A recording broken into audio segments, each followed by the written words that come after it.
सुनाओ, स्टार्ट करते बेटा। अब लोग कंसोलिडेशन के बारे में अपन बात करते हैं। कुछ क्वेश्चंस आपके लिए होमवर्क में थे,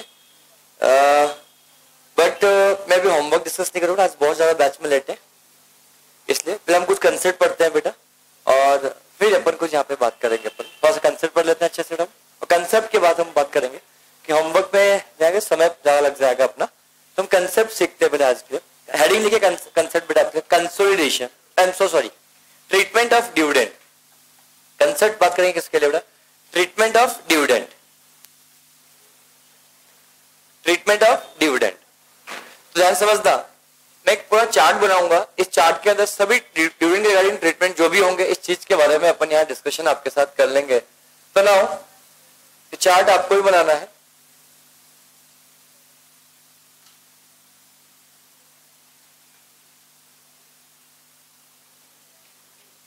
ट्रीटमेंट ऑफ डिविडेंड के बारे में अपन बात करेंगे।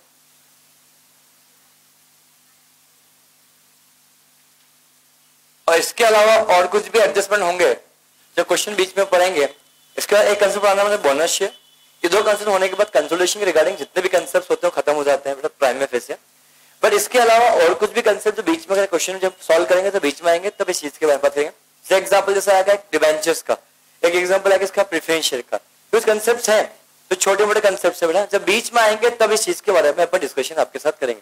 तो फर्स्ट डे आप दोनों का एक बार क्यों एकदम पीक पे बेटा अपना ये कंसोलिडेशन बेटा है। तो बड़ा कोशिश करूंगा समझा पाऊं मैं आपको ना, अगर ना आए तो ऐसा मत बोलना मुझे पढ़ाना अच्छा नहीं आता है बेटा। और this is my favourite chapter, और मैं इतना कॉन्फिडेंट हूं, इससे अच्छा कंसोलिडेशन पूरे इंदौर में कोई भी पढ़ सकता हूँ, ओपन चैलेंज बोलता हूँ।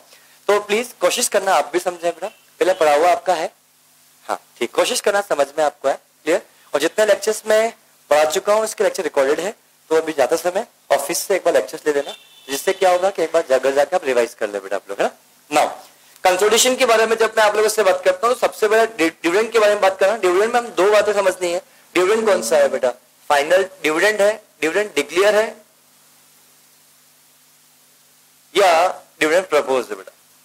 प्रपोज डिविडेंड है या डिविडेंड कौन सा है? डिक्लेयर। सबसे पहले आप ये पता करो, क्लियर। इसका क्वेश्चन अभी तक एक ही बार पूछा गया है बेटा, तो अभी तक भविष्य में कभी पूछा अभी तक इसके एक ही क्वेश्चन पूछा गया एक ही बार, उसके बाद अभी तक नहीं गया। अगर क्वेश्चन एग्जाम में आया बहुत आसान होगा तो बच्चों को समझ में नहीं आएगा, ये मेरा दावा है। वो इसका ट्रीटमेंट डिविडेंड की तरह करके आएंगे, जनरली डिविडेंड जो डिक्लेयर किया जाता है इसका ट्रीटमेंट कुछ अलग तरीके से किया जाता है। जब डिविडेंड प्रपोज होता है तो इसका ट्रीटमेंट कुछ अलग तरीके से होता है। तो दोनों चीजों को मैं एक साथ यहाँ पे दे रहा हूँ जिससे आपको कंपेरिजन समझ में आ पाए और आप क्लियर भी हो पाए इस चीज को लेकर। तो नाउ डिविडेंड प्रपोज किया जा रहा है तो किसके द्वारा किया जा रहा है? सबसे पहले आपको सोचना है होल्डिंग कंपनी के द्वारा दिया जा रहा है या आपको सब्सिडरी कंपनी द्वारा प्रपोज किया जा रहा है। अगर सब्सिडरी कंपनी के द्वारा डिविडेंड प्रपोज किया जाता है तो इस केस में नो ट्रीटमेंट, आपको कोई भी ट्रीटमेंट करने की आवश्यकता नहीं है। मान लेना वो पॉइंट क्वेश्चन में इग्नोर कर देना, जैसा पॉइंट गिवन ही क्वेश्चन के अंदर आपके पास नहीं।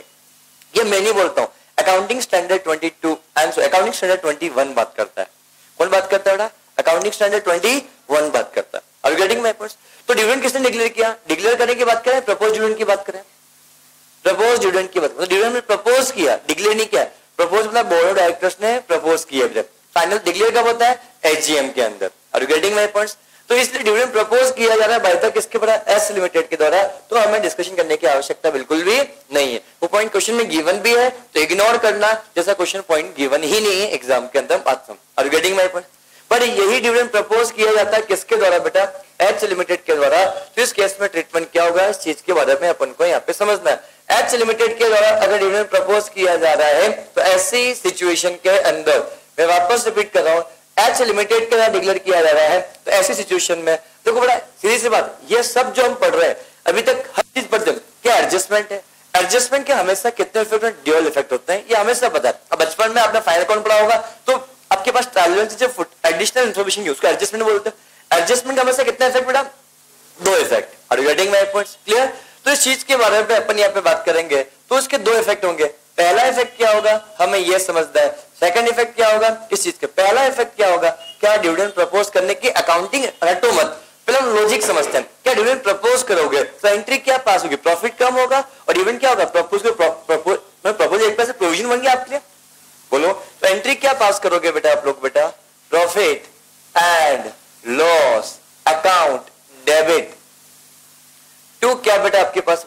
लॉस अकाउंट डेबिट टू क्या बेटा, प्रपोज डिविडेंड। तो बेटा ये एक प्रकार से देखा जाए तो क्या ये आपकी लाइबिलिटी है, आंसर इज नो, ये आपकी लाइबिलिटी नहीं है, ये आपका एक प्रकार से प्रोविजंस होता है और ये आपका प्रॉफिट का कम करना। Are you getting me? तो इस चीज के दो इफेक्ट बात करूं तो एक इफेक्ट क्या होगा बेटा मुझे बताओ, अगर इसके इफेक्ट देने जाऊंगा बुक्स ऑफ अकाउंट के अंदर, तो बुक्स ऑफ अकाउंट जब इफेक्ट देने जाऊंगा तो इफेक्ट क्या बनेगा, इतने से आपका प्रॉफिट कम हो जाएगा और बैलेंस शीट की लायबिलिटी साइड में प्रपोज डिविडेंड आपका दिख जाएगा। तो अल्टीमेटली कुछ फर्क पड़ा क्या, नहीं, बट आपको इसको प्रेजेंट करना पड़ेगा। तो इसके दो इफेक्ट की बात करता हूं। फर्स्ट इफेक्ट के बारे में जब मैं आप लोगों से बात करूंगा तो profit and loss account reduced by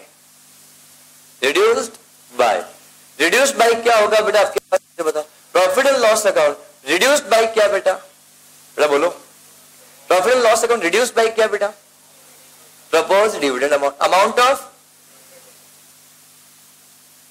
of propose dividend, जितने से हमने डिविडेंड प्रपोज किया उतने से क्या। सेकंड इफेक्ट कहा जाएगा, that's the very important points. Second effect के बारे में अपन को यहाँ पे समझना है। जब मैं सेकंड इफेक्ट के बारे में जब आपसे बात करूंगा तो सेकंड इफेक्ट हमारा यहाँ पे ये होगा, ध्यान समझना बेटा।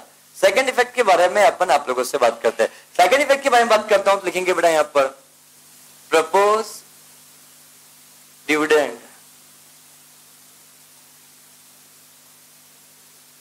shown in balance sheet liability side, shown in liability at, ठीक है, shown in liability side as a provision। मतलब इसके इफेक्ट क्या होगा बेटा, प्रॉफिट एंड लॉस अकाउंट की बात करता हूं। आज ये बैलेंस शीट है तो जो भी बैलेंस शीट बन रही होगी इसमें जितना एच का, जितना होल्डिंग कंपनी का क्या होगा बेटा, प्रॉफिट होगा, इस प्रॉफिट में से लेस कर देंगे क्या बेटा, डिविडेंड का अमाउंट, प्रपोज्ड डिविडेंड का अमाउंट। बोलो पहला। दूसरा क्या होगा, बैलेंस शीट के लायबिलिटी साइड में ही हम प्रपोज डिविडेंड शो कर देंगे, बात खत्म। इसी अमाउंट से लेस किया जाएगा, इसी अमाउंट को शो कर देंगे, दैट्स इट। इसके अलावा और कुछ करने की आवश्यकता आपको बिल्कुल भी नहीं। और रिगार्डिंग माय क्या पॉइंट सभी को समझ में आया बेटा, sure. Now come to question number 26। इसको समझने के लिए थोड़ा सा रूप हम क्वेश्चन सॉल्व करेंगे, but now come to question number 26 पे आए बेटा आप लोग। 26 पे जब आप आओगे तो उस केस में क्या होगा, इस चीज के बारे में अपन को यहाँ पे समझना है। क्वेश्चन नंबर 26, यस प्लीज, वापस एक बार बेटा, यस बेटा। एक क्वेश्चन नंबर 26 पे बेटा मैं क्लियर करूंगा आपको। Question number 23, I am so sorry, question number 23 पे आए बेटा आप लोग। एक बार आपका पॉइंट लूंगा बेटा। क्वेश्चन नंबर किस पे आए बेटा आप लोग, 23 पे आए बेटा।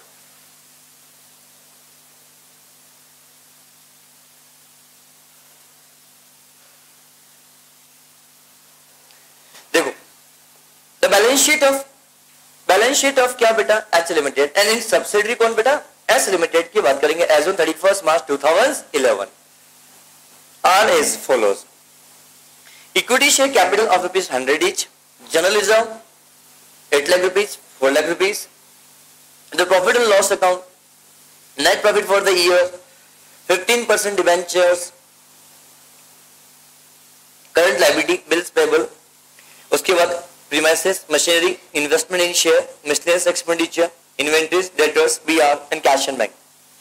Point number 1 ये बोलता है 12,000 equity share in S Limited on the 1st April 2001, question में आपके पास गिवन है। Point number 2 बोलता है bills receivable of H Limited includes ₹30,000 accepted by S Limited. Accounts receivable of H Limited includes ₹1 lakh due from S Limited. Inventories of S Limited includes goods purchased from S Limited for ₹1 lakh 20,000 which were invoiced by H Limited at a profit of 25% on cost, question में given है। Point number 5, यहां तक एक ही point नया आपका नहीं था। Both H Limited and S Limited have proposed 10% dividend for the year 2010-11, but no effect has been given in the balance sheet. Very important point. Dividend propose तो किया गया, तो जितना डिविडेंड प्रपोज किया गया इसके रिगार्डिंग कुछ भी इफेक्ट अभी तक नहीं दिया गया। कहां पर, बैलेंस शीट। तो बताओ इफेक्ट एच ने भी नहीं दिया होगा, इफेक्ट एस ने भी नहीं दिया, पर क्या डिविडेंड प्रपोज है, डिक्लेयर है। अगर डिक्लेयर लिखा होता, पेड लिखा होता तो उसका ट्रीटमेंट उस तरीके से हम करेंगे, वो मैं डिस्कस आपके साथ किया ही नहीं। बट यहाँ पे डिविडेंड डिक्लेयर है, एच ने भी किया, एस ने भी किया, मतलब होल्डिंग कंपनी ने भी किया और सब्सिडरी कंपनी ने भी किया। तो जब सब्सिडरी कंपनी ने डिविडेंड डिक्लेयर किया तो इसके बारे में ट्रीटमेंट क्या होगा? No treatment. तो मतलब ये पॉइंट गिवन है नहीं कि सोचने की आवश्यकता नहीं। पर होल्डिंग कंपनी के द्वारा अगर डिविडेंड प्रपोज किया जा रहा है तो जितना डिविडेंड होल्डिंग कंपनी डिक्लेयर किया है उतने रुपए से होल्डिंग कंपनी का प्रॉफिट को कम कर दो और उतना ही अमाउंट बैलेंस शीट की लायबिलिटी साइड पे प्रपोज डिविडेंड से शो किया जाएगा। तो मुझे बताओ 10%, तो 10 विच अमाउंट? Equity share capital. तो बताओ सामने वाले की कैपिटल कितने रुपए की है? 30 लाख रुपीस। तो 30 लाख का कितना परसेंट बेटा? 10%। How much rupees? 3 लाख। तो 3 लाख रुपीस से आपका प्रॉफिट डिडक्ट किया जाएगा, लेस किया जाएगा, रिड्यूस किया जाएगा और 3 लाख रुपीस से बैलेंस शीट की लायबिलिटी साइड में प्रपोज डिविडेंड शो किया जाएगा। तो क्या कुछ नया पॉइंट था क्या? ऑलरेडी में कितना आसान पॉइंट है, पर मैं दावे के साथ बोल रहा, कुछ एग्जाम में आया बेटा तो इसका बच्चा ट्रीटमेंट नहीं कर पाएगा क्योंकि वो सिर्फ डिविडेंड पड़ेगा। डिविडेंड का प्रपोज लिखा है उस चीज की हम डिस्कशन आपके साथ नहीं करेंगे।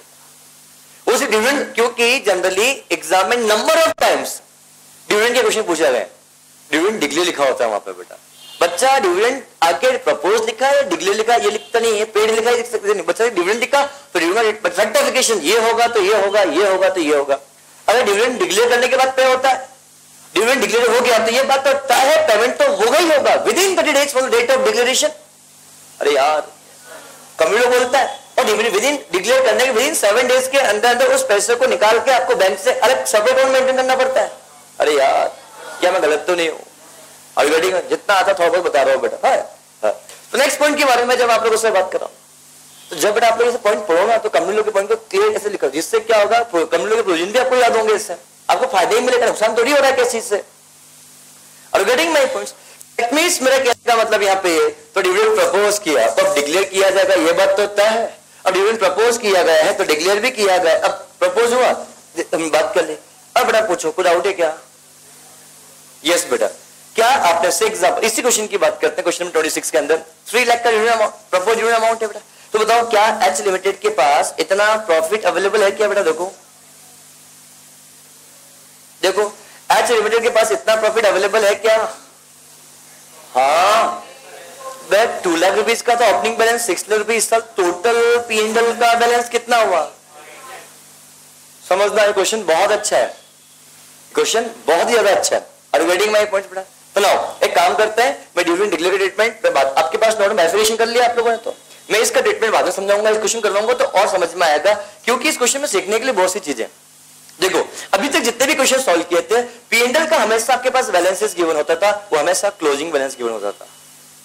उस क्लोजिंग से एडिशनल इन्फॉर्मेशन में ओपनिंग बैलेंस तो ओपनिंग गिवन निकालते थे, क्लोजिंग कितना था बैलेंसिंग फिगर ड्यूरिंग द निकालते थे। इस क्वेश्चन में क्लोजिंग गिवन नहीं है, ओपनिंग गिवन है, ड्यूरिंग द ईयर का गिवन है। तो 2 लाख रुपीज का आपका ओपनिंग बैलेंस, 6 लाख का ड्यूरिंग द ईयर का बैलेंस, तो क्लोजिंग कितना हो गया? 8 lakh. Are you getting my point?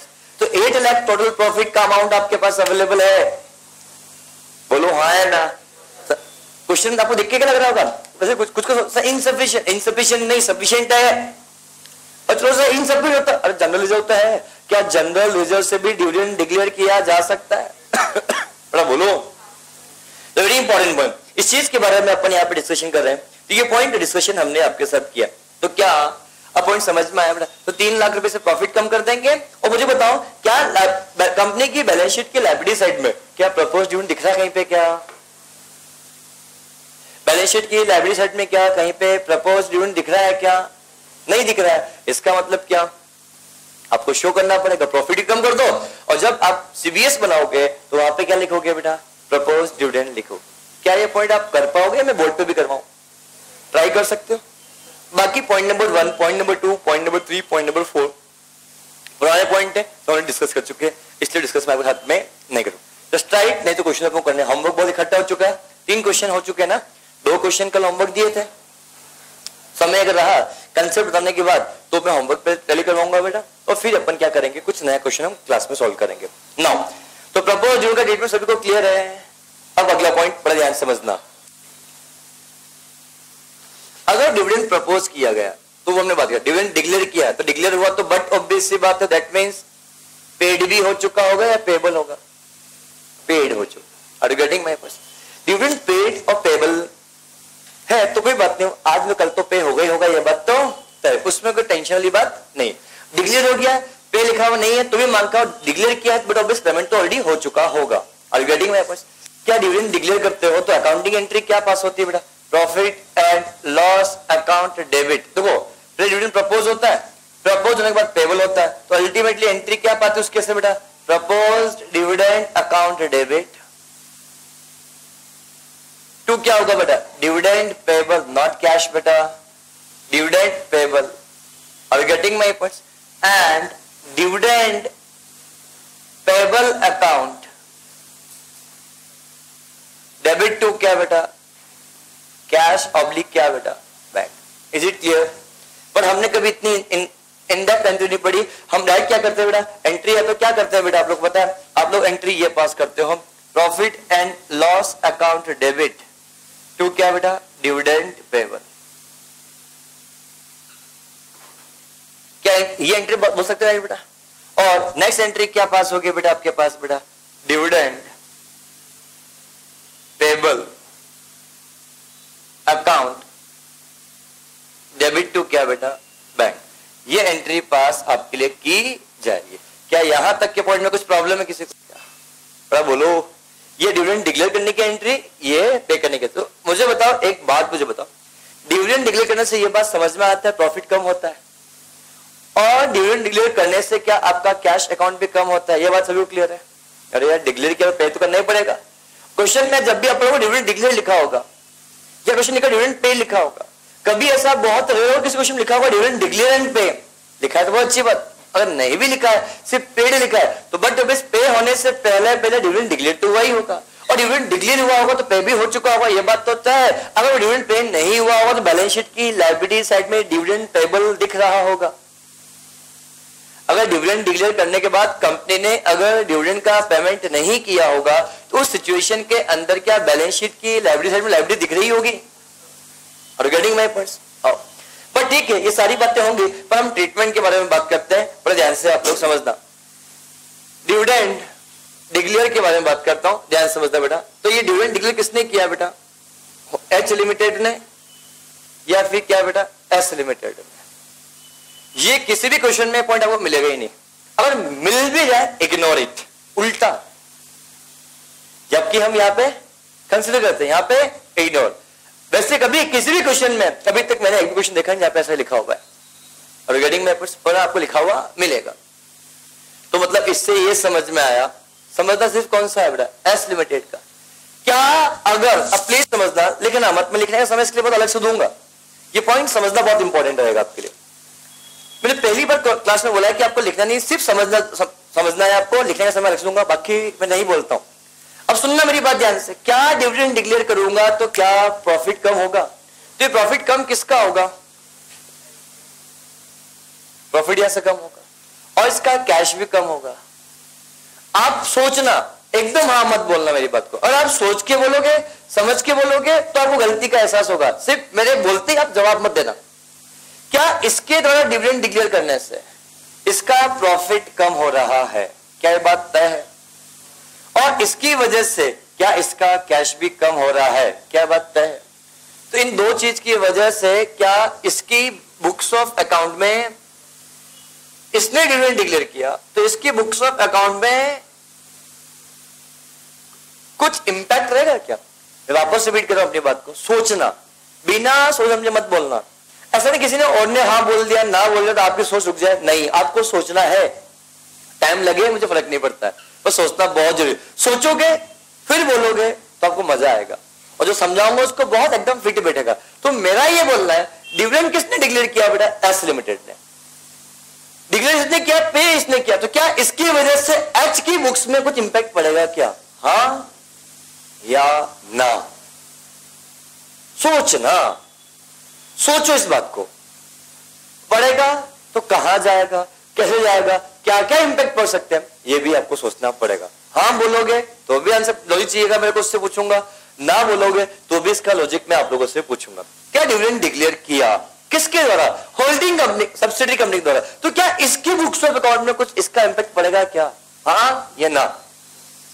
किन किन का बोलना है ना? ईमानदारी से हाथ खड़ा करो जिनका बोलना है ना।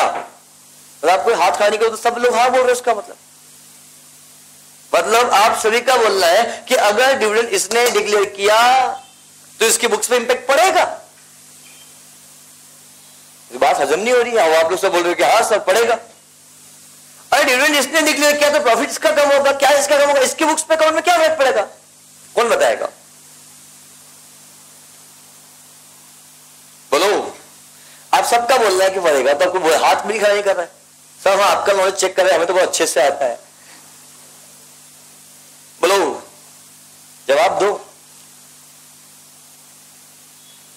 क्या लॉजिक है इसके पीछे?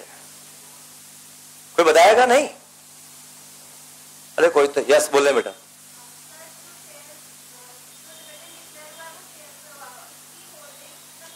फैंटास्टिक आंसर, सिंपल सा फंडा है यार बेटा। आज मान लो इस एच लिमिटेड की बात करें, होल्डिंग कंपनी है, ये सब्सिडी कंपनी, तो मान लो इस कंपनी ने इस कंपनी में कुछ ना कुछ तो हेल्ड किया ही होगा। तो लेट एग्जांपल इस कंपनी में 70% होल्ड किया है, तो अगर मान लो इस कंपनी ने 1 लाख रुपए से डिविडेंड डिक्लेयर किया होगा तो 1 लाख रुपए से इसका कैश भी कम हुआ होगा। जितना कैश डिक्लेयर हुआ होगा, क्या यही कैश में से 70% और इसी डिविडेंड में से कुछ यहां जाएगा तो उसके पास कैश बढ़ेगा और इसकी क्या P&L के अंदर इनकम बढ़ के आ रही होगी? कितने से? पूरे 100% से? क्या नहीं, 70% ऑफ ₹1 लाख।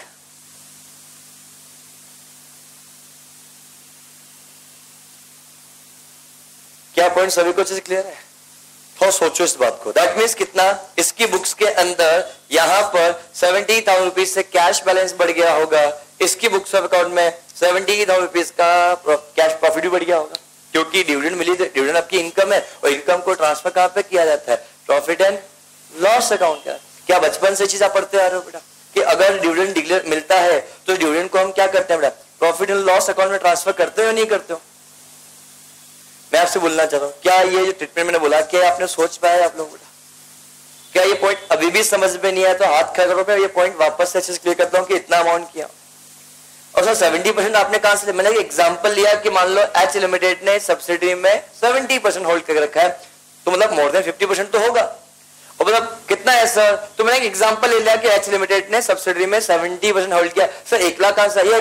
एक एग्जांपल लिया मैंने कि मान लो होल्डिंग सब्सिडी कंपनी ने 1 लाख रुपए डिविडेंड डिक्लेयर किया, तो 1 लाख रुपए का जो डिविडेंड डिक्लेयर किया गया होगा उसके बारे में आप लोगों से आप बात कर रहा हूं बेटा। बेटा बोलो, क्या मैं आगे बढ़ सकता हूं? तो प्लीज एक पॉइंट, ये पॉइंट अगर वापस समझना है तो मुझे बोलो सर इसका इंपैक्ट यहां क्यों पड़ेगा, हमें समझ में नहीं आया। ये पॉइंट किस किस को समझ में नहीं आया, मैं वापस रिपीट कर रहा हूं। मैं ये पॉइंट पूछना चाह रहा हूं आप लोगों से, अगर सब्सिडी कंपनी के द्वारा डिविडेंड डिक्लेयर किया जा रहा है तो क्या इसका इंपैक्ट होल्डिंग कंपनी पे पड़ेगा? आंसर इज यस या नो? यस। पूरे होल अमाउंट से होगा, कुछ अमाउंट से? कुछ कितना? जितने आपके पास percentage of holding of in subsidiary company. अगर इट में भी अगर ये होल्डिंग मान लो 60% होता तो 1 लाख का 60%, 1 लाख का 60%। रिगार्डिंग माई पॉइंट्स, क्लियर? क्या यहाँ तक समझ में आया पॉइंट आपको बेटा? अभी तक मैंने इसके डिविडेंड के ट्रीटमेंट क्या हो गए मैंने अभी तक आपको नहीं समझाया, सिर्फ लिखवा के मैं छोड़ रहा हूं, फिर लॉजिक पे जाऊंगा। आप समझना 4 इफेक्ट होंगे। कितने इफेक्ट होंगे बेटा? 4। अब 4 इफेक्ट कौन से होंगे इस चीज के बारे में अपन को यहाँ पे समझना है। ये बता सकता हूँ बेटा आप लोगों के लिए बेटा? बोल जवाब दो। अब मैं इसके अगर होल्डिंग कंपनी के द्वारा, I am so sorry, subsidiary company के द्वारा अगर डिविडेंड डिक्लेयर किया जा रहा है, मैं वापस रिपीट कर रहा हूं बेटा, सब्सिडरी कंपनी के द्वारा अगर डिविडेंड डिक्लेयर किया जा रहा है तो इस केस में ट्रीटमेंट क्या होगा इस चीज के बारे में अपन को यहाँ पर समझना है। आओ बेटा दो इस पॉइंट को 1 मिनट नाउ अब समझना, सिर्फ इंपैक्ट समझ लेना बेटा, अभी सिर्फ लिख लेना, लॉजिक लिखने के बाद में समझाऊंगा तो आपको नोटबुक में लिखा हुआ रहेगा, तो आप क्रॉस चेक करना। मैंने लॉजिक बोला तो इसके पीछे मैं जो भी इफेक्ट दूंगा इसका हर चीज का लॉजिक है, एक बार शब्द सिंपल शब्दों में लिख देते हैं। पहला, कुल कितने इफेक्ट होंगे बेटा? 4। Step number 1, step number 2, step number 3,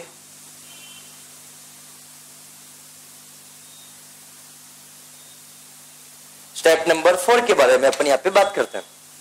तो नाउ स्टेप नंबर 1 के बारे में आप लोगों से हम बात करेंगे। तो स्टेप नंबर 1 क्या बोलता है समझना,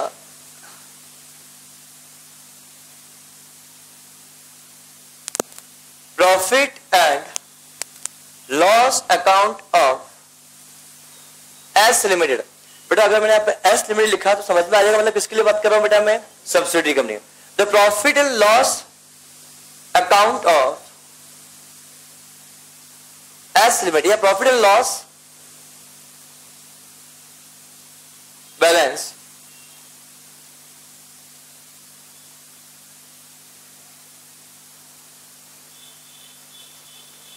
इसका आगे एक और वर्ड लिखा, रेवेन्यू लिखा, रेवेन्यू पी एंड एल। समझ में आ जाएगा बेटा, बोलो रेवेन्यू पी एंड एल मैंने लिखा बेटा। अब क्यों लिखा आप समझने की आवश्यकता नहीं है आपको, सिर्फ लिखो आप तो revenue P and L balance increase by dividend declare by, dividend declare by क्या बेटा, एस लिमिटेड। तो बताओ सबसे रेवेन्यू पेंडल कहां पे होता है, होल्डिंग में होता है या सब्सिडरी में होता है बेटा, बोलो। रेवेन्यू पेंडल जो हम निकालते हैं ये जो प्रॉफिट का, ये होल्डिंग कंपनी का होता है या सब्सिडी कंपनी का बेटा, सब्सिडरी का होता है, होल्डिंग का नहीं। हमने एनालिसिस प्रॉफिट बनाते हैं तो होल्डिंग का बनाते हैं सब्सिडरी का, तो सारे प्रॉफिट किसके होते हैं बेटा। पर इधर आप लोग से इतना समझना बेटा कि होल्डिंग कंपनी सब्सिडी कंपनी जितना प्रॉफिट होता है उस प्रॉफिट को दो पार्ट में डिवाइड करते हैं, डेट ऑफ एक्विजिशन से पहले का प्रॉफिट, डेट ऑफ एक्विजिशन के बाद का प्रॉफिट। तो डेट ऑफ एक्विजिशन जो पहले का प्रॉफिट होता है उसको हम बोलेंगे कैपिटल प्रॉफिट, और डेट ऑफ एक्विजिशन के बाद का जो प्रॉफिट होगा उसको क्या बोलेंगे, रेवेन्यू प्रॉफिट बोलेंगे। Is it clear. तो सिर्फ अभी इतना समझ लो, तो जब भी मैं रेवेन्यू प्रॉफिट बोलूं तो मतलब डेट ऑफ एक्विजिशन के बाद का प्रॉफिट, जब भी बोलूं मैं कैपिटल प्रॉफिट मतलब जब होल्डिंग कंपनी में इन्वेस्टमेंट किया था उससे पहले सब्सिडी में जितना ही प्रॉफिट होगा उसमें इंपैक्ट दिया जाएगा। दैट्स इट, इतना ही अभी आपको समझने की आवश्यकता है क्या। Yes please. नहीं नहीं कुछ भी नहीं, अभी सिर्फ लिखो ना, सिर्फ कुछ भी दिमाग लगाने का, सिर्फ लिखना है, समझना। तो मतलब और इनफैक्ट सर ये डाउट हो सकता है सर डिविडेंड कितना, बेटा डिविडेंड तो क्या सिर्फ सब्सिडी को दिया, सब्सिडी ने होल्डिंग को दिया होगा या सभी शेयर को दिया होगा। तो ये जो अमाउंट होगा टोटल डिविडेंड अमाउंट से होगा। ये किससे होगा बेटा, टोटल डिविडेंड अमाउंट है ना। तो मैंने यहां पे क्या बोला, revenue P and L balance increase by total dividend declare by S limited. मतलब सब्सिडी कंपनी ने जितना डिविडेंड डिक्लेयर किया, सब्सिडी कंपनी ने जितना डिविडेंड डिक्लेयर किया उतना डिविडेंड क्या करेंगे बेटा, रेवेन्यू पी एंड एल में इंक्रीज करेंगे। इंक्रीज करने का मतलब क्या किया जाएगा, उसके बैलेंस में ऐड किया जाएगा। तो जो भी और ये ऐड किया जाएगा increase by dividend amount, dividend total dividend declare by S limited before time adjustment. लिखो इसी के अंदर कि जो कुछ भी किया जाएगा before time adjustment.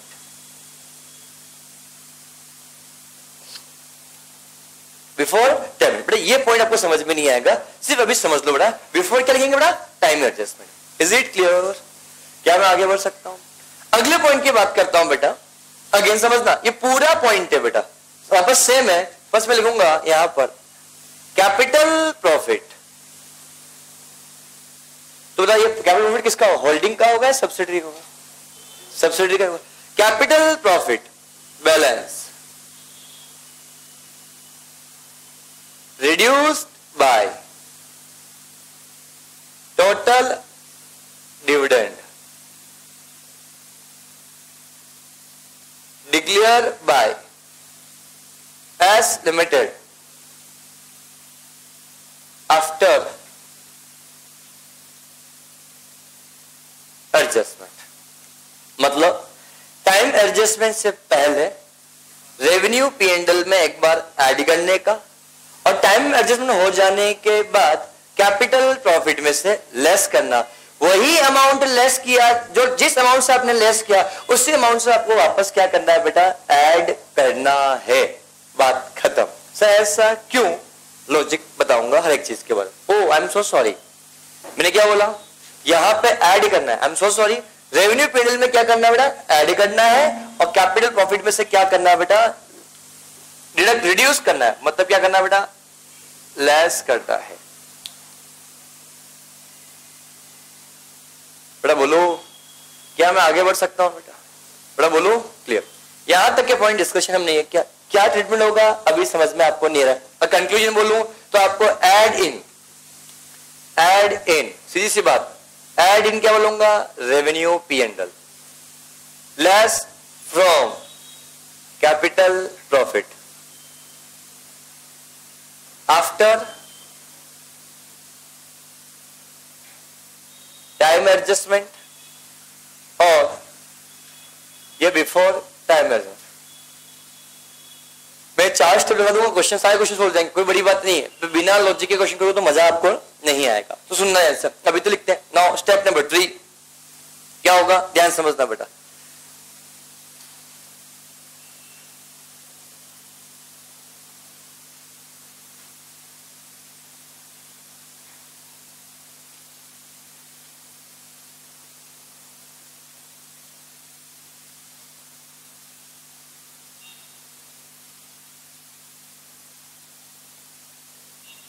Percentage of holding in S Limited multiply by total dividend। मैंने क्या बोला, percentage of holding in S limited multiply by total dividend. मतलब क्या, जितना टोटल डिविडेंड होगा इसमें जितना हिस्सा किसका होगा, होल्डिंग का। It may be 60%, it may be 70%, पर जितना भी आपका शेयर है किसने बेटा, सब्सिडरी कंपनी में। फॉर एग्जाम्पल 20%, 30%, 50% नहीं, 50% नहीं, sorry 60, 65, what is the percent, multiply by total dividend, deduct from holding company P and L. Holding company P and L मतलब क्या, percentage holding in S limited multiply by total dividend, deduct from H limited, S limited holding H limited P and L. इतना लिख तो काफी चलेगा। Holding company मतलब H limited बात करते थोड़ा, तो क्या सीधी सी बात, दैट एग्जांपल जो भी आपका परसेंटेज ऑफ होल्डिंग है मल्टीप्लाई बाय टोटल डिविडेंड को लेस करना है। कहां से बेटा, less from, simple less from holding company profit. बात करो, होल्डिंग कंपनी के प्रॉफिट में से लेस किया जाएगा पूरा या कुछ, पूरा या कुछ, कुछ कुछ कितना, जितना आपने होल्ड करके रखा था। मतलब जितना ये टोटल आपका डिविडेंड अमाउंट था, इस टोटल डिविडेंड में जितना आपका हिस्सा था उस हिस्से को, मतलब आपका हिस्सा 70%। फॉर एग्जांपल अभी हमने 1 लाख का डिविडेंड अमाउंट लिया था, तो 1 लाख का 70% कितना होता है, 70,000। मतलब आप एक बार तो जो भी आपका रेवेन्यू पेंडल आएगा उसमें 1 लाख रुपए पूरा पूरा ऐड करो, फिर टाइम एडजस्टमेंट करो। टाइम एडजस्टमेंट करने के बाद आप क्या करोगे, 1 लाख रुपए आप कैपिटल प्रॉफिट पे से क्या करो, लेस करो। और इस 1 लाख में जितना हिस्सा किसका है, होल्डिंग का है। तो हम 70% एग्जाम्पल लिया था, तो 1 लाख का 70% कितना होता है, 70,000। 70,000 रुपीज आपका जो होल्डिंग कंपनी का क्या है बेटा, प्रॉफिट है, उसमें से भी क्या करो बेटा, माइनस करो। और रिगार्डिंग माय पॉइंट्स बेटा, अभी तक कुल कितने इफेक्ट हुए हैं, 3। देखो अगर मैंने यहां पे दूसरा हर चीज 2 इफेक्ट देने पड़ेंगे आपको बेटा, बोलो क्लियर। नेक्स्ट बात करता हूं, now we same percentage of holding multiply by holding in S limited multiply by total dividend.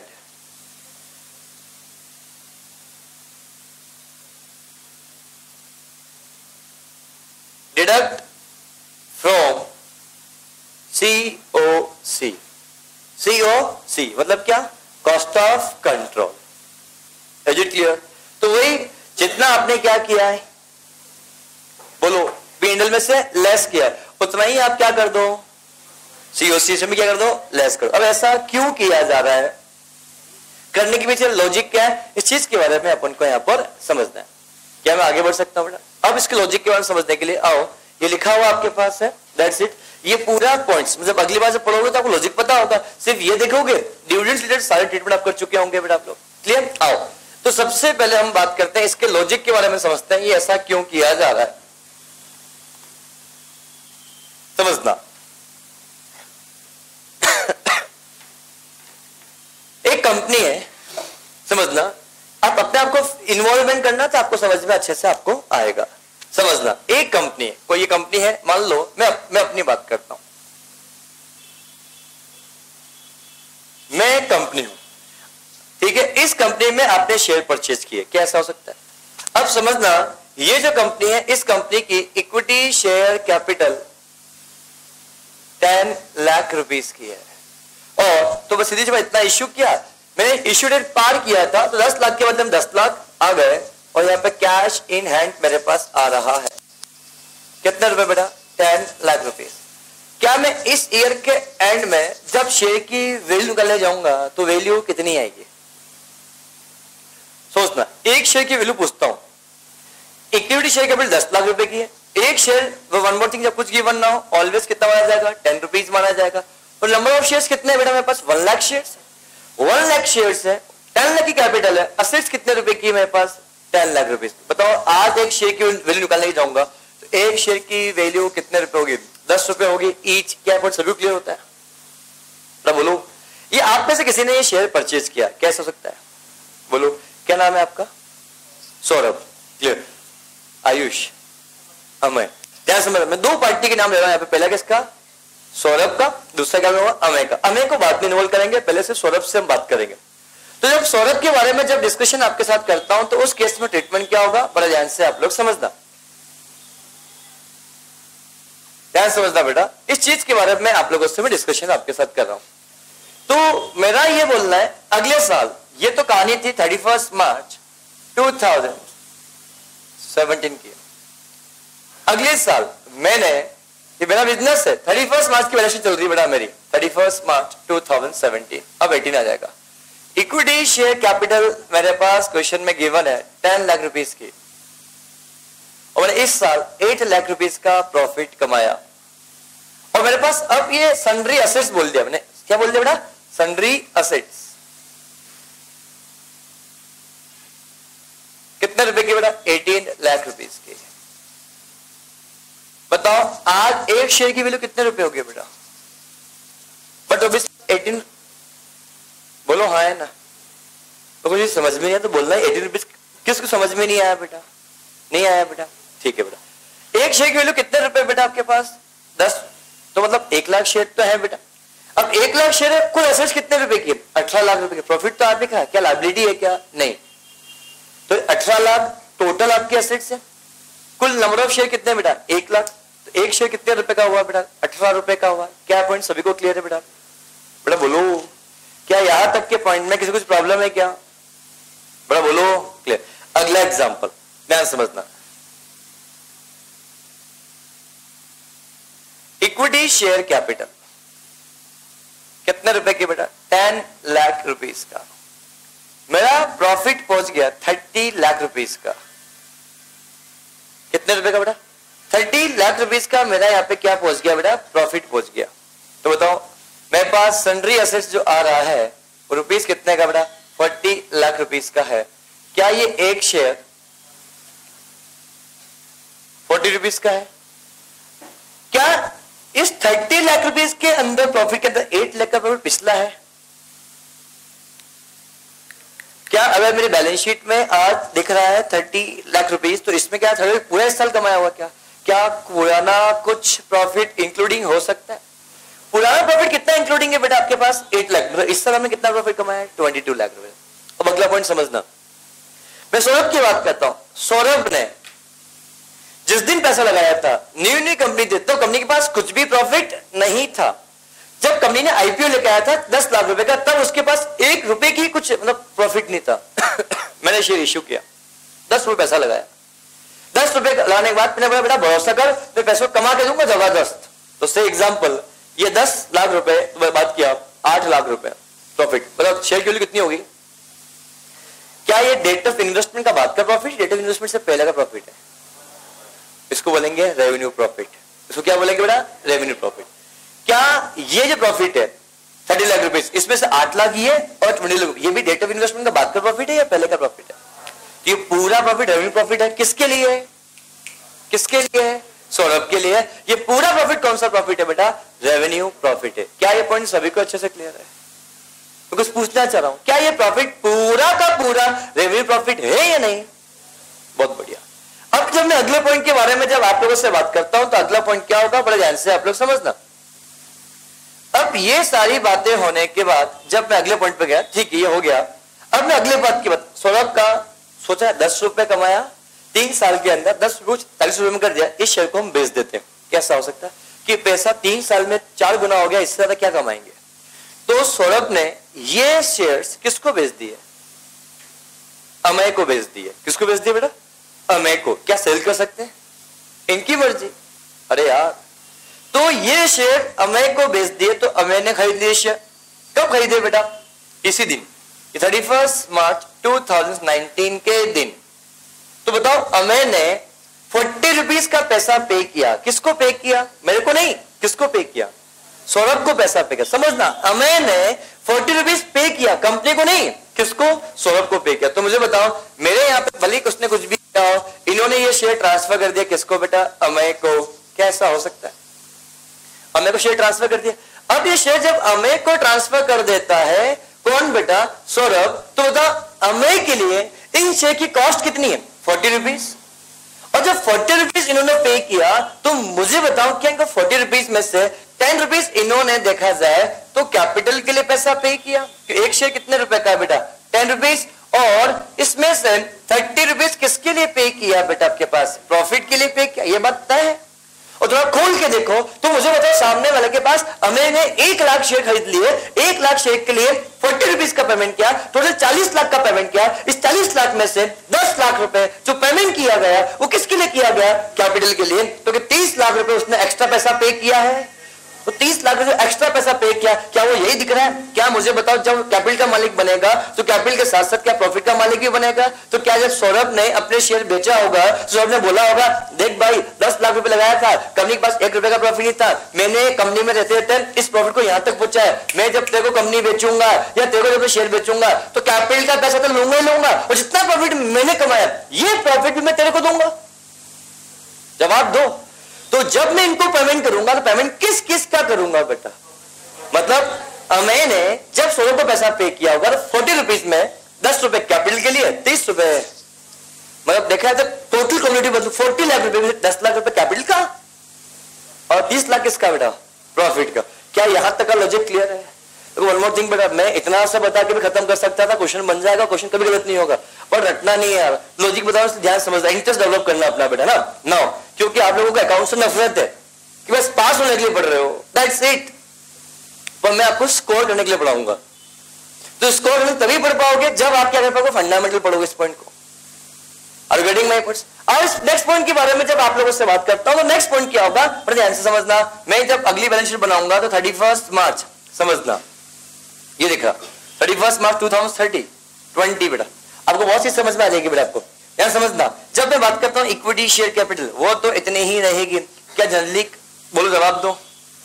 यहां प्रॉफिट पहुंच गया 90 लाख रुपीस का, कैसा हो सकता है।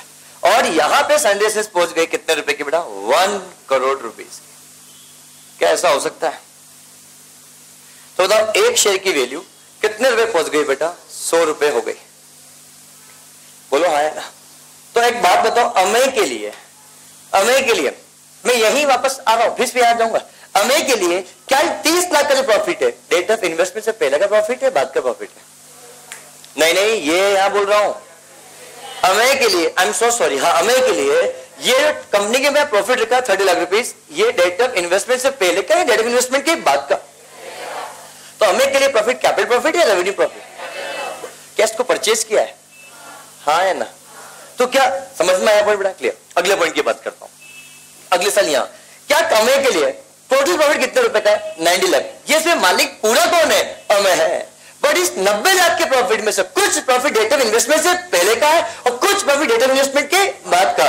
तो बताओ इस 90 लाख में से 30 लाख का प्रॉफिट डेट ऑफ इन्वेस्टमेंट से पहले का और कुछ प्रॉफिट डेट ऑफ इन्वेस्टमेंट के बाद का, कितना, 30 lakh rupees date of investment से पहले का और remaining 60 lakh will be profit date of after date of acquisition. तो कुछ प्रॉफिट रेवेन्यू, कुछ प्रॉफिट कैपिटल, कैपिटल कितना 30 लाख, रेवेन्यू कितना 60 लाख। अरे गेटिंग में, क्या 30 लाख रुपीस इन्होंने खुद ने खरीदा या खुद ने कमाया, क्या पॉइंट क्लियर है। अगर एक बात मुझे बताओ, इन्वेस्टमेंट की कॉस्ट तो अमेय के लिए आज भी 40 लाख रुपए है। अरे अमेय के लिए मैं बताऊं, अगर अमेय के लिए मैं कॉस्ट गिनो यहां पे तो मैं सौरभ की बात करता हूं, भले शेयर की प्राइस कितनी हो गई, क्या सौरभ के लिए कॉस्ट तो 10 लाख रुपए 10 लाख रुपीज था। जब मैं यहां बात करता हूं, यहां कॉस्ट कितनी रहेगी, भले प्राइस कहां पहुंच गई है, पर क्या यहां तो कॉस्ट कितने रुपए की थी बेटा। बट जब मैं यहाँ पे अमेरिका की बात करूं तो अमेरिका के लिए कॉस्ट कितनी हो जाएगी, 40 लाख रुपीज कॉस्ट बनेगी बेटा। क्या यहां पर भी इस साल के अंत में अमेरिका के लिए 40 लाख का कॉस्ट बना, क्योंकि उसने पैसा कितना पे किया इसके लिए 40 लाख रुपीज, तो कॉस्ट विल बी अमेरिका कितना बेटा आपके पास 40 लाख रुपीज। क्या इस 40 लाख रुपए 10 लाख किसका है वापस दो, प्रॉफिट का नहीं कैपिटल का, और 30 लाख रुपए क्या बोलो कितना कैपिटल प्रॉफिट का, और दूसरा नेक्स्ट प्रॉफिट कौन सा रेवेन्यू प्रॉफिट का। क्या ये पॉइंट सभी को अच्छे से क्लियर है। अब मैं आपसे बोलना चाह रहा हूं उस सिचुएशन, देखो अगले बैलेंस शीट पे जाता हूं बेटा ना, चलो मैं यही बात कर लेता हूं आगे समय बचाते हुए। क्या अगर जो पैसा अमेय ने 30 लाख रुपए एक्स्ट्रा पे किए किसको बेटा सौरभ को, अगर कंपनी के द्वारा उस 30 लाख में से कुछ प्रॉफिट इनको वापस मिल जाए, अभी तक कंपनी ने प्रॉफिट बांटा नहीं, कंपनी के पास प्रॉफिट रखा हुआ है। अरे कंपनी मैं तो इसको यही बात करता हूं, जैसे ही हमें कंपनी में आया, मैं अभी यहां बात की बात करूं फिर यहां पे भी आऊंगा, अभी यही बात करते हैं। जैसे कंपनी में अमेय आया, अमेय ने प्रॉफिट निकाल लिया मतलब डिविडेंड डिक्लेयर कर दिया। क्या एक कंपनी अपने शेयर होल्डर डिविडेंड दे सकती है। अब कंपनी के बुक्स में कौन कब किसने शेयर खरीदे इस बात से नहीं पता, कंपनी तो प्रॉफिट पे डिविडेंड देगी। अरे हाँ है ना।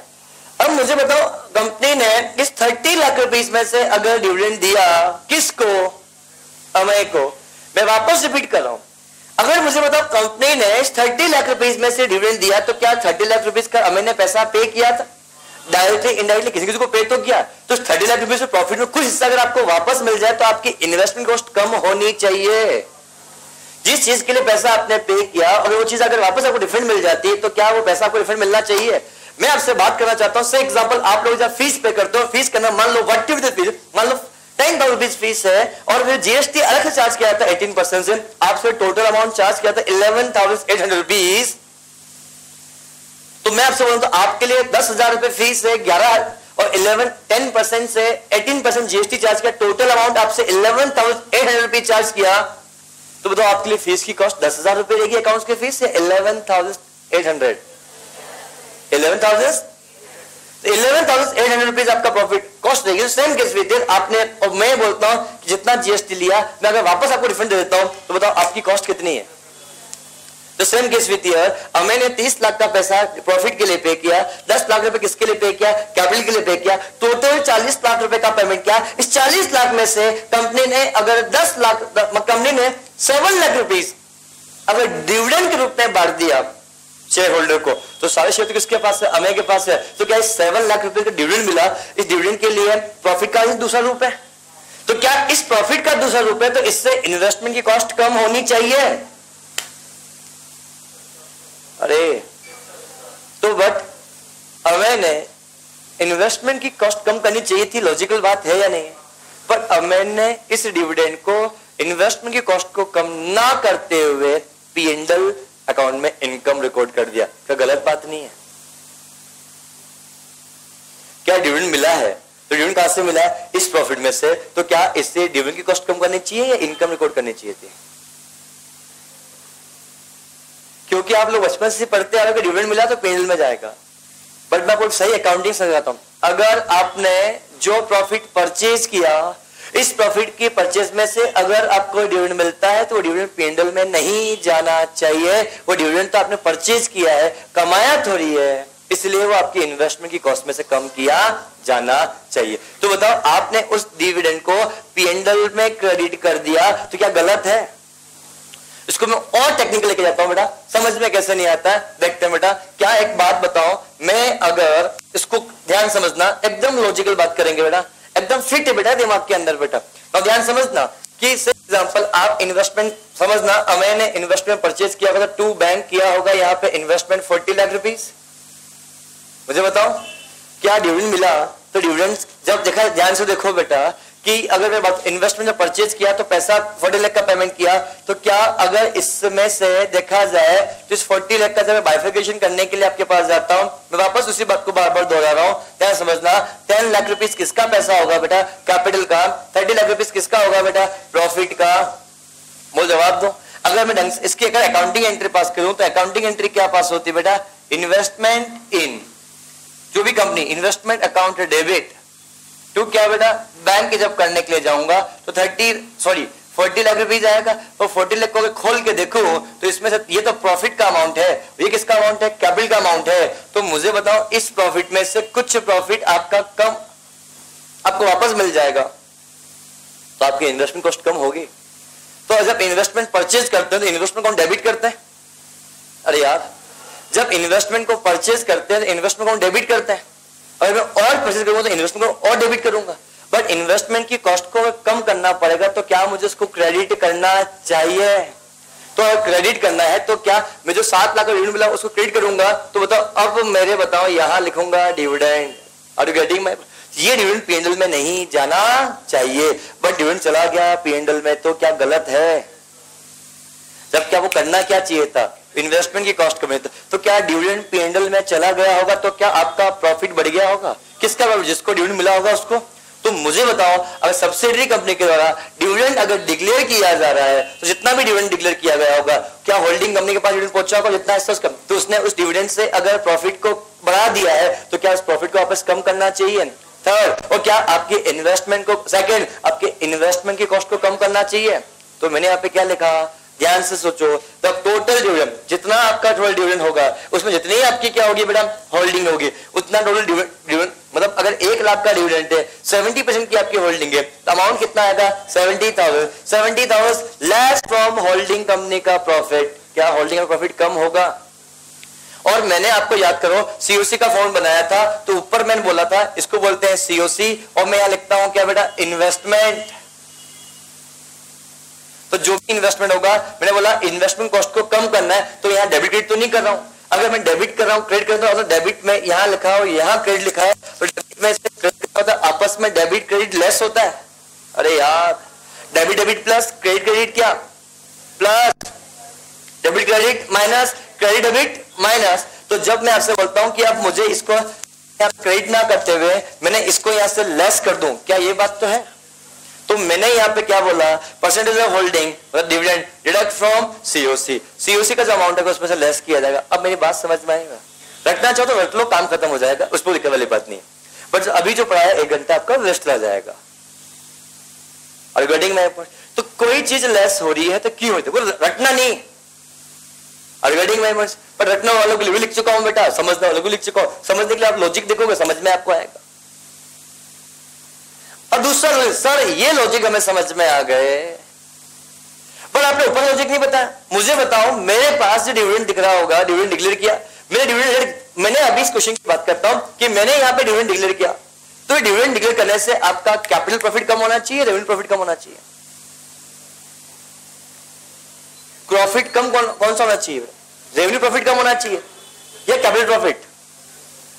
मेरा प्रॉफिट कौन सा कम होना चाहिए? डिविडेंड डिक्लेयर, मेरा प्रॉफिट कम होना चाहिए कैपिटल प्रॉफिट। अगर डिविडेंड में आउट ऑफ कैपिटल प्रॉफिट दे रहा हूं तो मेरा प्रॉफिट भी कैपिटल प्रॉफिट कम होना चाहिए। बट मैं आपको बोल रहा हूं कि कंपनी ने क्या किया होगा? रेवेन्यू पीएनएल को कम कर दिया होगा। ये बात लॉजिकल अभी समझ में नहीं आएगी, तो कुछ देर के बाद समझ में आपको आएंगे। ऐसा क्यों? इसके लॉजिक के बारे में बात करूंगा। मुझे बताओ, आपने से एग्जांपल में यहीं से बात करो, 90 लाख रुपीस में डिविडेंड दिया, इसी की बात करता हूं। क्या इसका बिगिनिंग ऑब्जेक्टिव प्रॉफिट आपको पता है? मैं इसी क्वेश्चन की बात करता हूं। क्या आपके पास 90 लाख का प्रॉफिट दिख रहा है? ये क्लोजिंग है या ओपनिंग? मैं अगर आपको ये बोल देता हूं कि मैंने डिविडेंड डिक्लेयर किया, मैंने, तो से एग्जांपल एक डेट कौन सी? 31 मार्च 2020। मैं एक डेट देता हूं, डेट को समझना लॉजिक के साथ बेटा। मैं आपको यहां डेट बोलता हूं कि 1 अगस्त 2019 को कंपनी ने डिविडेंड डिक्लेयर किया। Dividend declared and paid. Rupees कितना बेटा आपके पास? For example 7 lakh rupees.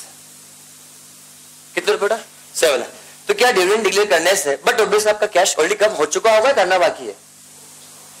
तो मुझे बताओ क्या यहां कहानी कुछ 83 लाख रुपीस की आती है बेटा? तो क्या यहां पे कैश भी कितना आता है? 93 लाख। अगर 1 अगस्त को डिविडेंड डिक्लेयर हो गया होता तो क्या यहां से प्रॉफिट 7 लाख का कम हो चुका होगा या होना बाकी होगा? और क्या डिविडेंड डिक्लेयर पेमेंट भी हो चुका होगा या होना बाकी होगा? तो पेमेंट हो चुका होगा तो क्या आपका कैश भी कम हो चुका होगा? तो मुझे बताओ, अगर मैं आपसे बोलूं, सिर्फ यही देख के बोलना, क्या अगर मैं बोलता हूं आपके पास beginning of the day profit पता है आपको क्या? यस, बताओ 30 लाख रुपीस। अगर मैं आपको बोलूं 83 लाख रुपीस मेरा क्लोजिंग प्रॉफिट है, ओपनिंग प्रॉफिट कितने रुपए का है बेटा? 30 लाख रुपीस का। इस साल प्रॉफिट कितना कमाया बेटा? 53 लाख। हाँ, मतलब मैंने प्रॉफिट इस साल कितना कमाया? तो एक बात मुझे बताओ, जो 7 लाख का डिविडेंड दिया मैंने 1/8/2009 को, तो बट पिछले साल के प्रॉफिट पिछले साल के दिया होगा, इस साल के दिया होगा? क्योंकि एजीएम 31 मार्च खत्म होने, अनंत 6 मंथ कभी भी हो सकती है। अरे यार, तो मतलब ये जो डिविडेंड दिया होगा इस साल अगर डिविडेंड दे रहा हूं तो बट ऑब्वियस वो पिछले साल के प्रॉफिट के लिए दे रहा हूँ। अरे इस साल जो प्रॉफिट कमाऊंगा तो मैं अब होने वाली एजीएम में दूंगा, प्लीज। तो मेरा ये बोलना है, क्या 1/8/2019 के दिन मैंने डिविडेंड डिक्लेयर किया तो इस साल के प्रॉफिट के लिए मैं दूंगा या पिछले साल के प्रॉफिट में दूंगा? बट मुझे बताओ, आपको देख के क्या लग रहा है कि 30 साल तो ओपनिंग का प्रॉफिट है, इस साल एंड ऑफ द ईयर का 83 लाख का प्रॉफिट है, मतलब इस साल हमने सिर्फ और सिर्फ 53 लाख का प्रॉफिट ही कमाया, जो गलत नहीं है। क्योंकि डिविडेंड हमने कम दिख रहा है, मतलब देखा जाए तो अगर डिविडेंड डिक्लेयर नहीं होता तो क्या आपका प्रॉफिट 7 लाख से बढ़कर आता? अरे तो ये 7 लाख का प्रॉफिट कम कहां से होना चाहिए? क्योंकि जब आप एनालिसिस ऑफ प्रॉफिट बनाओगे, सुनना ध्यान से बेटा, मैं हर चीज का लॉजिक दूंगा आपको, कि जब आप एनालिसिस ऑफ प्रॉफिट बनाओगे तो यहां जो कुछ भी लिखोगे, लेट एग्जांपल हम बात करते हैं, यहां पे आपने एनालिसिस प्रॉफिट बनाया ऊपर, तो ना इस एनालिसिस प्रॉफिट जब बनाओगे, particular capital profit, revenue P&L, revenue general reserve, यहां लिखोगे बेटा 83 लाख रुपीस और यहां लिखोगे कितना बेटा? 30 लाख रुपीस। तो आप यहां पर कितना दिखाओगे बेटा? आप बेटा लेट एग्जांपल यहां दिखा है 53 लाख रुपीस, तो मुझे बताओ, जबकि डिविडेंड तो लेस इसमें से हुआ है,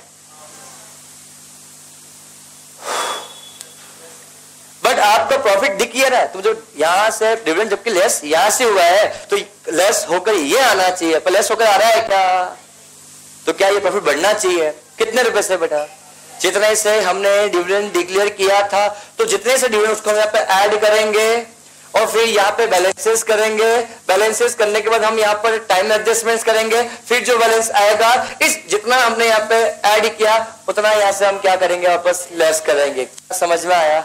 मैंने ये पॉइंट यहाँ लिखे, दिस वन इस पॉइंट को पढ़ो, मैंने क्या लिखा और क्यों लिखा है, जस्ट 2 मिनट मिल जाता हूँ डाउट बेटा।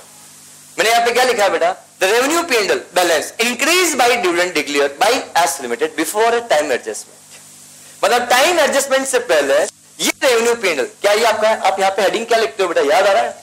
ये कैपिटल प्रॉफिट। अगर आपके पास ये प्रॉफिट लॉस अकाउंट लिखा, यहाँ लिखा जनरल रिजर्व, तो यहाँ पे क्या आता है? Revenue general reserve, revenue P&L, और यहाँ पे क्या आता है? टोटल आपके पास आता है। तो क्या यहाँ पे आपका रेवेन्यू P&L में आपने ऐड कर दिया कितने रुपए का बेटा? 7 लाख रुपीस का, और जो भी आपका करने के बाद यहाँ जो बैलेंस आपके पास आएगा इसमें 7 लाख रुपीस यहाँ पे क्या करेंगे? लेस करेंगे। क्या ये पॉइंट सभी को क्लियर है? 2 मिनट के बाद डाउट लूंगा सभी पॉइंट्स बेटा। क्या अब मुझे बताओ, मैंने यहां लिखा revenue P&L balance increase by dividend declared by the estimated, जितना डिविडेंड डिक्लेयर इसने किया उतने से मैंने यहां पे प्रॉफिट को बढ़ा दिया, और before time adjustment capital profit balance reduce by, क्या ये प्रॉफिट आपको कैपिटल बैलेंस दिख रहा है? इसमें से वापस क्या करेंगे? लेस कर देंगे after time adjustment. Regarding my points, क्या पॉइंट सभी क्लियर हुआ? रिगार्डिंग माय पॉइंट्स सर, मैं बोलो आपको क्या पता कि हमें को जो डिविडेंड मिला था कैपिटल प्रॉफिट में से उसने कुछ गलती की नहीं की? कुछ ना बोले तो मान के चलना होल्डिंग कंपनी ने हमेशा गलती की होगी। तो समझ में नहीं आया क्या? मुझे बताओ, सब्सिडरी कंपनी के द्वारा जो डिविडेंड डिक्लेयर किया जाएगा किसको बेटा? होल्डिंग को। तो होल्डिंग इस डिविडेंड का प्रॉफिट, हो सकता है कि उसने इन्वेस्टमेंट कॉस्ट कम ही कर दी हो, अरे इट मे बी पॉसिबल, पर जब तक अनटिल अनलेस क्वेश्चन खुद ना बोल रहे कि सब्सिडरी कंपनी से मिला हुआ डिविडेंड हमने कॉस्ट ऑफ इन्वेस्टमेंट से एडजस्ट कर दिया है, तब तक मत मानना। मतलब क्वेश्चन साइलेंट है, दैट मीन्स ये मानना होल्डिंग कंपनी के द्वारा जितना डिविडेंड, सब्सिडी कंपनी के द्वारा जितना डिविडेंड डिक्लेयर किया गया है, तो होल्डिंग कंपनी ने उस डिविडेंड को P&L में ही क्रेडिट किया होगा। क्वेश्चन बोले अच्छी बात, नहीं बोले तो ही मानना उसने क्या की, गलती होगी। सब ये नहीं मान सकते हैं कि उसने गलती नहीं की, नहीं मान सकते। जनरल एजम्पशन ये नहीं बोलता, इंस्टीट्यूट का एजम्पशन है कि होल्डिंग कंपनी हमेशा गलती करता है, बात खत्म। होल्डिंग कंपनी हमेशा गलती करती। बट अगर क्वेश्चन ने को जितना सा बोल दिया, सर क्या बोल दिया कि होल्डिंग कंपनी को जितना डिविडेंड मिला सब्सिडी कंपनी से, उस डिविडेंड को कॉस्ट ऑफ इन्वेस्टमेंट से एडजस्ट कर लिया, तो उस केस में ये इफेक्ट दिया जाएगा, ये दिया जाएगा। फिर मैंने गलती नहीं की तो हमें करने की आवश्यकता ही नहीं है। This is a very very important point. Question कुछ ना बोले, क्वेश्चन हिंट दे रहा हूं मैं आपको। क्वेश्चन बोलेगा dividend receive from S limited adjust with cost of investment, मतलब उसने जितना डिविडेंड मिला किससे बेटा, सब्सिडी से, उसने इन्वेस्टमेंट कॉस्ट को कम कर चुका है। क्वेश्चन ऐसा बोल रहा है, तो ये पॉइंट नंबर 3 और 4 देने की इफेक्ट आवश्यकता आपको नहीं है।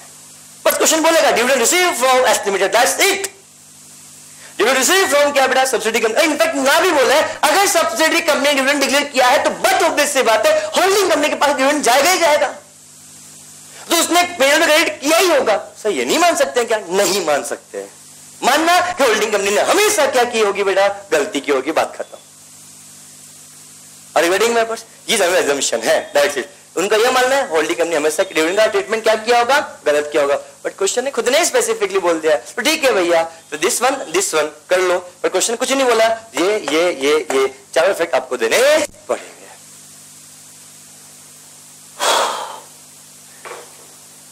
यहां तक के पॉइंट में जिसको भी डाउट्स है आप लोग मुझसे पूछ सकते हैं।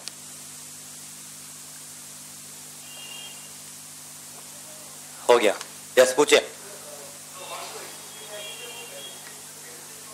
हाँ तो डीम्ड है ना यार बेटा। अब आपका डाउट है सर हम कैसे आइडेंटिफाई करेंगे कि एग्जांपल डिविडेंड का अमाउंट है, ये पेन का अमाउंट है, डिविडेंड देने का बात क्या है बेटा।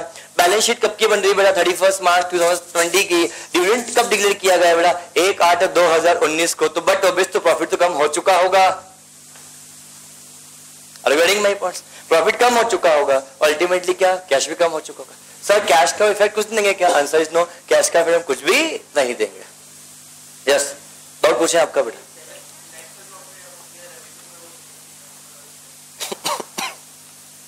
बेटा क्या ये 37 लाख डिविडेंड देने के बाद का प्रॉफिट है, मानते हो इस बात को। ओपनिंग प्रॉफिट कितना है, 30 लाख का।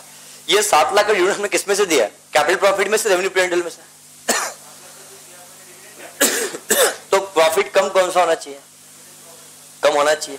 बट क्या अभी देखते लग रहा है कि बिगनिंग ऑफ जब 30 लाख का प्रॉफिट है और 53 लाख ड्यूरिंग डे का प्रॉफिट कम है, 83 आया, 53 आया, 30 आया, ये पॉइंट सभी को क्लियर है। तो अगर डिविडेंड जबकि डिविडेंड दिया तो है, तो देखा है तो प्रॉफिट यहाँ से कम होना चाहिए। तो प्रॉफिट कम दिख रहा है क्या, 7 लाख यहाँ से कम होना चाहिए, पर प्रॉफिट कम तो हुआ होगा। तो बट ऑब्वियस ये इसमें से कम नहीं हुआ, तो यहाँ से माइनस हो चुका होगा। क्योंकि अगर क्या ओपनिंग प्रॉफिट कितना 30 लाख का है, अगर 7 लाख का डिविडेंड दिया होगा तो क्या कैपिटल का बैलेंस सिर्फ 23 लाख ही आना चाहिए था, तो आ कितने रुपए का है। तो मतलब ये 7 लाख लेस ऑलरेडी हो चुका है। कहां से लेस हुआ होगा, इस सारे प्रॉफिट में से। हाँ तो मुझे बताओ यहाँ पे अगर डिविडेंड यहाँ से तो दिएगा, डिविडेंड कहां से दिएगा, कैपिटल प्रॉफिट में से। तो यहाँ पे क्या करो, 7 लाख को ऐड करो और यहां से क्या करो बेटा, अपन माइनस करो। रिगार्डिंग माय पॉइंट्स, क्या पॉइंट सभी को क्लियर है। This is the concept of the, क्या बात की बेटा, किसके लिए बेटा, डिविडेंड के लिए। मैं चाहता तो 15 मिनट में खत्म कर सकता था बेटा, बट मैं नहीं चाहता उसको 15 मिनट खत्म करने का। सबसे जबरदस्त कंसेप्ट है, और ये कंसेप्ट समझ में आएगा तो बोनस शेयर तो ऑटोमेटिक समझ में आपको आएगा। बोनस शेयर क्या होता है, प्रॉफिट का कैपिटलाइजेशन करना।